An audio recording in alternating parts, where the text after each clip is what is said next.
Hi friends, welcome to Granite Garden College. Hey friends, welcome to my channel. In today's video, I am going to be marking maple trees for tapping this season.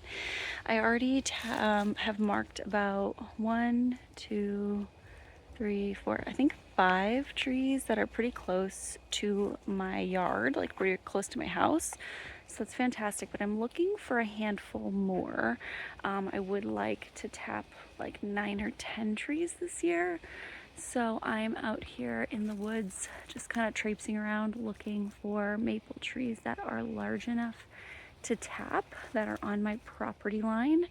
There's a lot of very small maples. As you can see, there's a lot of small trees behind me, if you can see that. So finding maple trees isn't hard, but finding big enough maple trees is the trick. So I'm kind of just out here with my measuring tape and my pink marking tape so that when maple season rolls around, I'll know which trees I marked to tap. I'm trying to do this now before the trees change colors, the leaves change colors in fall, because then I'm going to be like completely clueless as to which trees I want to tap. So yeah, that is where I am currently at. I'm trying to stay alert as well because it is September and the bears are kind of gearing up to hibernate this time of year. So, you know, just trying to stay alert for my surroundings, make a lot of noise while I'm out here so that the bears know I'm here. And hopefully I won't bother them and they won't bother me.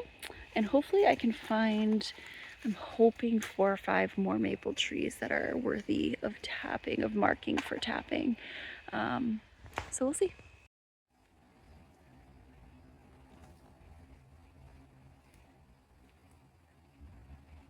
So I'm not an expert on hanging out in the woods by any means, but this is something we do want to avoid. This is a widowmaker tree. It's a tree that's dead and has fallen, and now it's leaning up against other trees.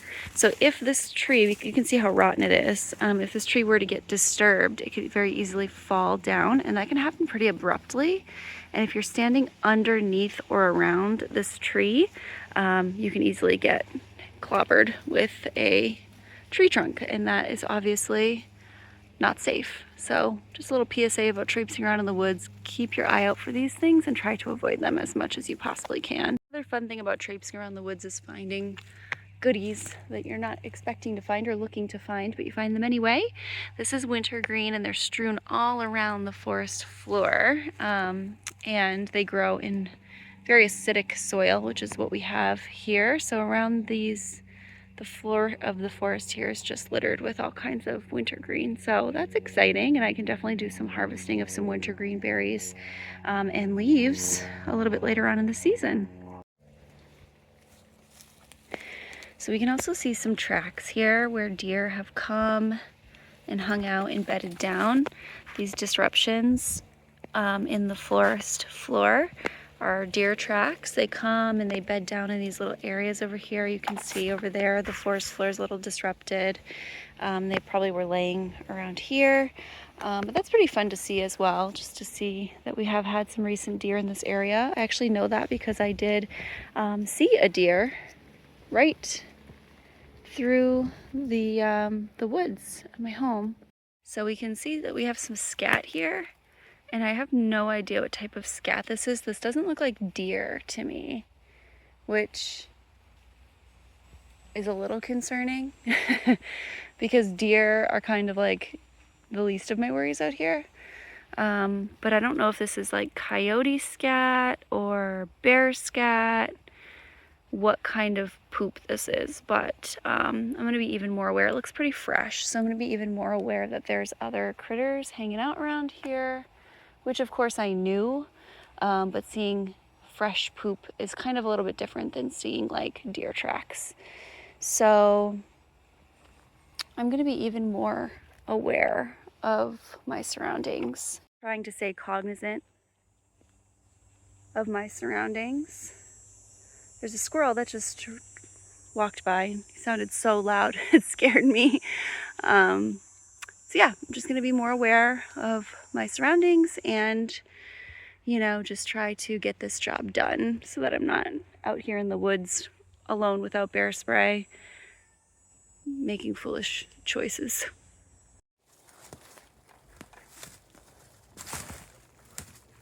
So I'm just taking my tape measure here, giving the tree a big hug, and measuring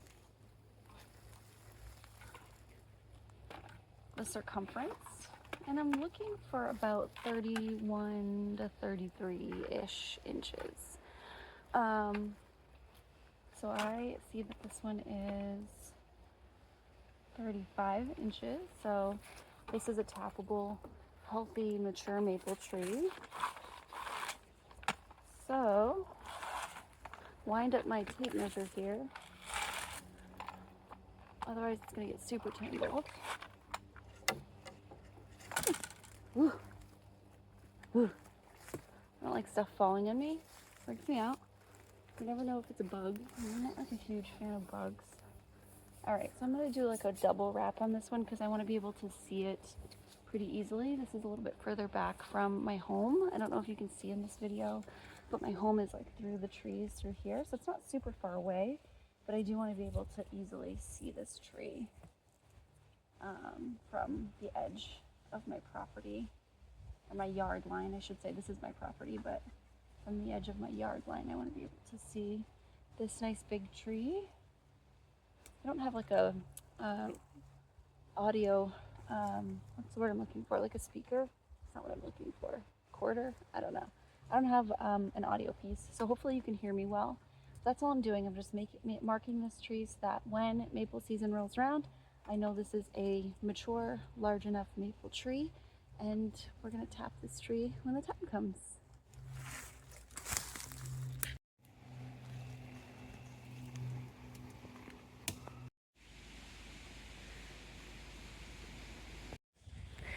Okay, you guys, so I'm all done traipsing around in the woods, getting freaked out by every little thing, every little noise. I guess I didn't expect to be such a baby getting back out into the woods, but it has been a while since I've, you know, routinely been out in the woods, so I guess it is a little bit uncomfortable to get back into the woods again by myself. That was kind of surprising for me. I didn't expect to be such a wimp. But when all said and done, I have marked a total of 9 maple trees. There's 5 of them that are right around my yard line and will be very easy to tap and access. And then the other 4 are a little bit further into the woods. So my hope is to clear back a bunch of trees in our backyard. I'm actually looking at my backyard right now, and you can see the tree line there. That goes back like 400 more feet. So I should be able to access those maple trees without a lot of issue if I'm able to clear up a lot of these smaller trees and brush and get it kind of cleaned up, which has to be done for us to get the garden beds in for the spring. So that's going to be a video that's coming out. Will be us clearing back our property line to open things up for garden beds. But in the meantime, for now, I do have 5 trees around here that are marked. Let's see if I can show you. Is that them? I can't tell in this video. No, maybe a little bit further. Maybe over here. Can you see those trees? These trees, I think. I'll have to check the video after. It's kind of dark and hard to see, but that's 2 of the trees that are marked. And then behind me on this side, we have 3 trees. One of them you can probably see there. That's pretty easy to see. And then there's one.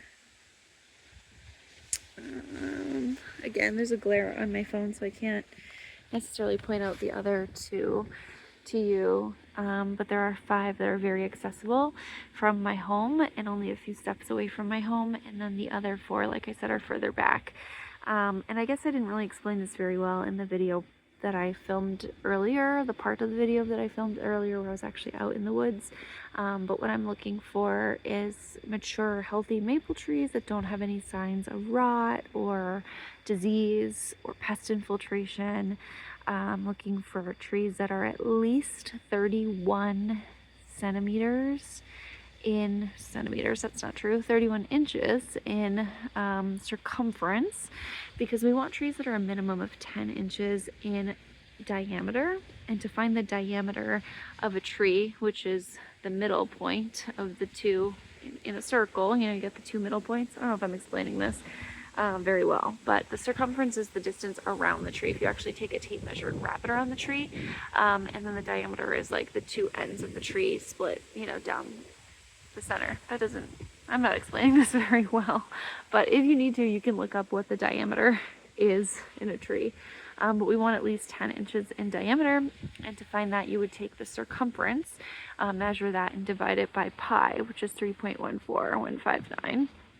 And that gives you the diameter. So we're looking for roughly a diameter of a circumference of roughly 31 inches or more, a minimum of 31 inches, but more is obviously better. So all of the trees that I did mark are at least 31 inches. Most of them are more than that by a few inches, like 36, 37 inches in diameter, but I do have a couple that are on the smaller side. All of my trees I'm only going to do one tap for, so neither here nor there. I'll still just be doing one tap per tree. So it's my hope and my goal to get about 90 gallons of sap this year from these 9 trees that I have marked out and I will be tapping. Syruping season isn't until about February, so we have some time to wait, but I wanted to mark them out now while the leaves are still on the trees. They're going to be changing any day now. And so if I mark them out while there's still leaves on the trees, it's much easier for me to decipher what's a maple and what's not, because I have a hard time telling based on the bark alone. That obviously the leaves are very telling as to which type of tree we're working with. So that's why I wanted to get them marked out now instead of waiting until the leaves all fall off the trees, because then I would have had really no idea what I was doing with which trees what. So that's done and that feels good. So yeah, like I said, hopefully to get about 90 gallons of sap from these trees, which will boil down to about 2 gallons of syrup. That's my goal. So we're gonna see come syruping season if I meet my goal, fingers crossed. But my goal, like I said, 2 gallons of maple syrup, and I'm hopeful that that will do us for the year. Okay guys, I am back in my house and there are no wasps in my house, so that makes me happy because being outside there was a wasp flying around. It was freaking me out. So just to finish off this video, like I was saying, I think 2 gallons of maple syrup will get us through the year, potentially. We are a small family and we don't use a ton of maple syrup, and so I think 2 gallons will be more than enough for our family for the whole year. We will see how that goes over time, but I think that's a really great starting goal. It's an ambitious starting goal. 90 gallons of sap in a 5 to 6 week period is a lot of sap, especially for someone who works full time, and it'll be in the dark season, so I'll be doing a lot of that in the dark. So I think it's ambitious, but it's doable, and it's a lofty goal, but it's an achievable goal for our first year. So stay with me and you will see in February how our sapping season ends up going. It's going to be our first year. I've never done this before. I'm a novice, but it's something I've always dreamed about in my homesteading dreams, doing some maple syruping. So I'm here now and I'm doing the dang thing and I'm so excited, and I really can't wait to see how it all goes. So like I said, stay with me and we will see come February how it all shakes out. Thanks so much for following along. Bye.